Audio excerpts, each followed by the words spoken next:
Hello, good evening. ഇന്നൊരു പുതിയ video ആയിട്ടാണ് ഞാൻ നിങ്ങളുടെ മുമ്പിൽ വന്നിരിക്കുന്നത്. അതായത് GST ആരൊക്കെയാണ് GST എടുക്കേണ്ടത്, അതിൻ്റെ ടേൺ ഓവർ എത്രയാണ്, അതിൻ്റെ പെർസെൻറ്റേജ് ഓഫ് ടാക്സ് എത്രയാണ്, ഇതൊക്കെ നിങ്ങളുടെ അറിവിലേക്ക് വേണ്ടി ഒരു വീഡിയോ ചെയ്യുകയാണ്. അതായത് ഇന്ത്യയിൽ ഇപ്പോൾ ഉള്ളത് ഈ GST എന്ന് പറയുന്ന ഗുഡ്സ് ആൻഡ് സർവീസ് ടാക്സ്, ഇതാണ് നമ്മൾ അടയ്ക്കേണ്ടത്. ഇതിന് ആരൊക്കെ എത്ര ലിമിറ്റ് വരെ വന്നിട്ടാണ് ഇത് GST രജിസ്ട്രേഷൻ ചെയ്യേണ്ടത് എന്നുള്ളതിനാണ് അടുത്ത ഇതിലേക്ക് പോകുന്നത്.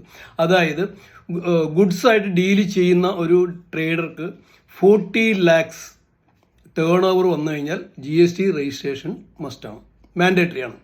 അതുപോലെ സർവീസ് സെക്ടറിലുള്ള ഇൻസ്റ്റിറ്റ്യൂഷൻ ആണെങ്കിൽ അവർക്ക് 20 lakhs കഴിഞ്ഞാൽ GST രജിസ്ട്രേഷൻ നിർബന്ധമായിട്ടും എടുക്കണം. അതാണ് ഇപ്പോൾ രണ്ട് വിഭാഗങ്ങളാണ്. 40 lakhs ഗുഡ്സ് ഡീൽ ചെയ്യുന്നവർക്കും സർവീസ് ഡീൽ ചെയ്യുന്നവർക്ക് 20 lakhs ഇയർലി ടേൺ ഓവർ ആയിക്കഴിഞ്ഞാൽ അവർ GST നിർബന്ധമായിട്ടും രജിസ്റ്റർ ചെയ്തിരിക്കണം. ഈ ഇന്ത്യയിലെ പല സ്റ്റേറ്റുകളും ചിലപ്പോൾ ഈ 40 20 ഉണ്ട്. ഇപ്പോൾ ജമ്മു കാശ്മീർ അവിടെ ഇവിടെയൊക്കെ ചില റിലാക്സേഷൻ കൊടുത്തിട്ടുണ്ട്. 20 lakhs കഴിഞ്ഞാൽ തന്നെ അവർ GST എടുക്കണം. എന്നാൽ ഇന്ന് കേരളത്തിൽ നിലവിൽ സ്ഥിതി എന്താ വെച്ചാൽ ഗുഡ്സിൻ്റെ ഡീൽ ചെയ്യുന്ന ആൾക്ക് 40 lakhs സർവീസ് സെൻറ്ററിലുള്ളവർക്ക് 20 lakhs കഴിഞ്ഞാൽ അവർ GST നിർബന്ധമായിട്ടും എടുക്കേണ്ടതാണ്. ഇനി ഈ GST തന്നെ രണ്ട് ടൈപ്പ് ഉണ്ട്. ഒന്ന് റെഗുലർ GST, വേറെ ഒന്ന് കോമ്പോസിറ്റ് GST. എന്താണ് ഈ റെഗുലർ GST, കോമ്പോസിറ്റ് GST എന്ന് പറയുന്നത്? റെഗുലർ GST എന്ന് പറയുമ്പോൾ ഈ ഡീല് ചെയ്യുന്ന സർവീസ് ആണെങ്കിലും ഗുഡ്സ് ആണെങ്കിലും ഡീല് ചെയ്യുന്നവർ കസ്റ്റമറുടെ കയ്യിൽ നിന്നും GST കളക്ട് ചെയ്ത് ഗവൺമെൻറ്റിലേക്ക് അടക്കണം. അതായത് കസ്റ്റമറുടെ കയ്യിൽ നിന്ന് GST പിരിച്ചെടുത്തിട്ട് അവർ ഗവൺമെൻറ്റിലേക്ക് തിരിച്ചടക്കുന്നത്, പിന്നെ അവർക്ക് കിട്ടാനുള്ളത് തിരിച്ച് മേടിക്കുകയും ചെയ്യുന്നു. അതാണ് റെഗുലർ GST. അതിൻ്റെ റേറ്റുകളൊക്കെ അറിയാമായിരുന്നല്ലോ. 5%, 18%, 28%, 12% ഇങ്ങനെ ഉണ്ടായിരുന്ന എല്ലാം ഇപ്പോൾ ക്ലബ് ചെയ്തിട്ട് 5ഉം 18ഉം ആയിട്ട് മാറ്റി. പിന്നെ ഏറ്റവും ഒരു 40യുടെ വേറെ ഒരു സ്ലാബും കൂടെ ഉണ്ട്. പക്ഷേ നോർമലായിട്ടുള്ളത് 5, 12, 18, 28 അത് മർജ് ചെയ്തിട്ട് 12 5ലേക്കും 28 18ലേക്ക് മർജ് ചെയ്ത് ഇപ്പോൾ 2 സ്ലാബുകളായിട്ടാണ് ഉള്ളത്. അതാണ് റെഗുലർ GST. കോമ്പോസിറ്റ് GST എന്ന് പറഞ്ഞാൽ എന്താണ്?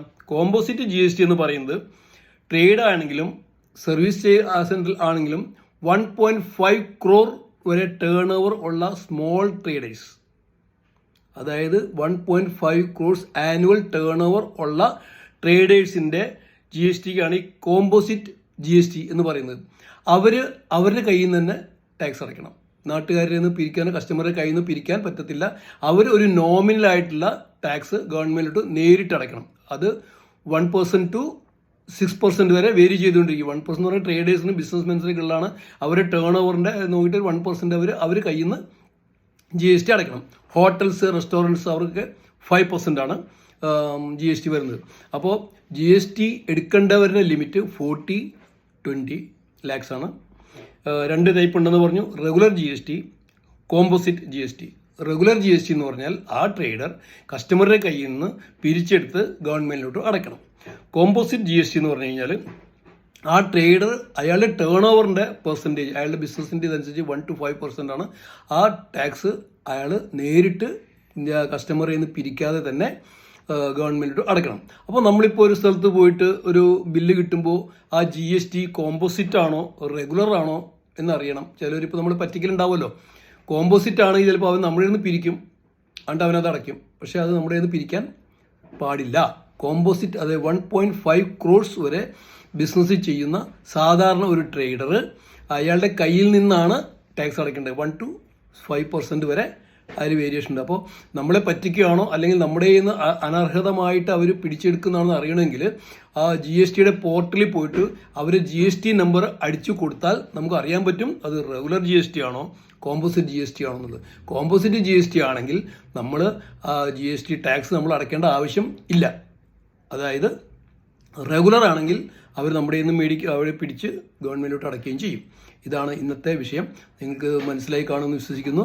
അതായത് ഇത് ഇഷ്ടപ്പെട്ടെങ്കിൽ ലൈക്ക് ചെയ്യുക, ഷെയർ ചെയ്യുക. ഇതുവരെ സബ്സ്ക്രൈബ് ചെയ്തിട്ടില്ലെങ്കിൽ ദയവായി സബ്സ്ക്രൈബ് ചെയ്യുക. താങ്ക്